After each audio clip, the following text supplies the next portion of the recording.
Alright guys, welcome back again to the channel. Good morning, good afternoon, good evening. I hope you're doing well. A very sad one right now in the camp of the Super Falcons of Nigeria, as they've yet again had a friendly cancelled when it's almost very close to the day that they are going to play the match. They have a game against Jamaica, but it has been cancelled. It was supposed to be played. They were supposed to host their camp in the UK as part of the preparation for the Nations Cup coming up in July, but that's not going to hold any longer. And the report is that it's not about the Super Falcons, but it's more so about the Jamaican national team and what's going on within their camp right now. It seems like they have one or two issues, or you could call it internal crisis that they are trying to sort out. So they're kind of withdrew from that friendly because of their own issues, not the Super Falcons. But this is definitely a big blow, considering that the Super Falcons have been trying to get international friendlies in recent times. Even the coach came out to talk about it. He said that it's really frustrating that they are not getting enough friendlies. He talked about uh, the issue, or part of the issue being that a lot of these internationals, especially in Africa, are afraid to play the Super Falcons of Nigeria. I said if they write to these FAs of these African countries, they would usually say, okay, we can want to play you guys, we can play. Let's fix a date. And then the next thing, the team itself will come out and say that no, they are no longer interested. So, and that has been an issue right now for this team, but I mean, we just we just hope and pray that this can be resolved, because friendlies are a must if you're preparing for a tournament. So it's something that has to happen at some point, so hopefully the NFF will be able to arrange a friendly that's going to hold, as agreed. But let's move on and talk about other things as well. Of course, right now the NFF has agreed to host the CAF General Assembly, as well as the African uh, Player of the Year ceremony, African Best Player of the Year ceremony. They actually has released a statement right now saying that they have agreed to host that. And the last time that it happened in our home soil was back in 2017, if I'm not mistaken.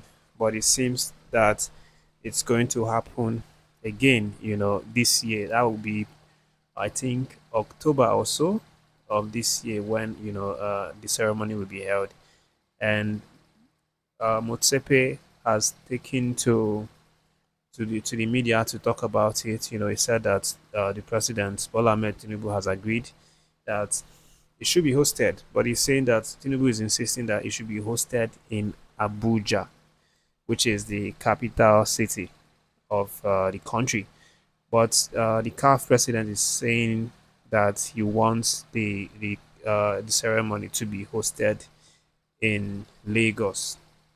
So a bit of a disagreement there, but I think at the end of the day, it's still going to be hosted in one of the cities in Nigeria. That's like the most important thing. But here is the statement that the NFF released in regards to that. They said, and Commander in Chief of the Armed Forces of the Federal Republic of Nigeria, Asiwaju Bola Ahmed Tinubu, GCFR, has approved Nigeria's proposed hosting of the 48th Ordinary General Assembly of the Confederation of African Football, as well as this year's CAF Award ceremony. The 48th CAF Ordinary General Assembly will take place in October this year. So this is a statement that NFF has released, confirming that they have reached an agreement with CAF on that one. Well, it's an interesting development, and for me, I just hope that a Nigerian, emerges the winner in this year's African Best Player of the Year. Since it's been um, hosted by Nigeria this year, hopefully, maybe one of our guys can win it.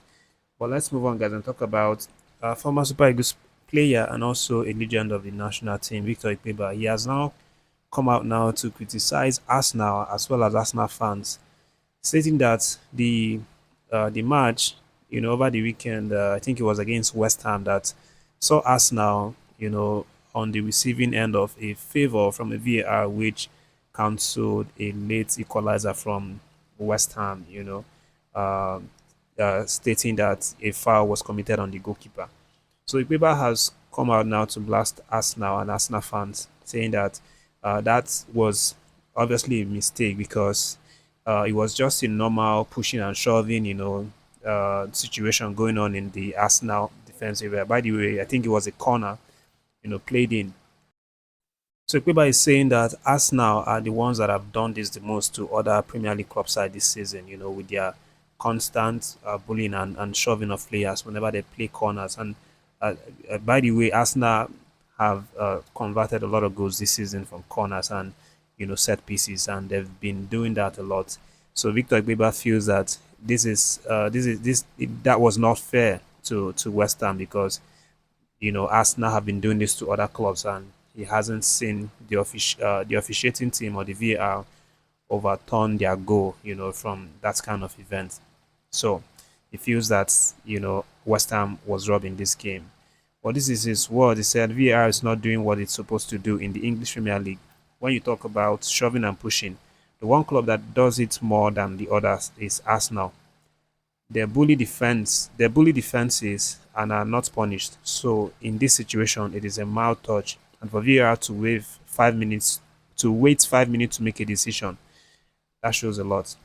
So that's his statement saying that even the VAR had to take time for them to award or for them to cancel that goal, which means that it obviously was a mistake somewhere, according to Victor Ikpeba.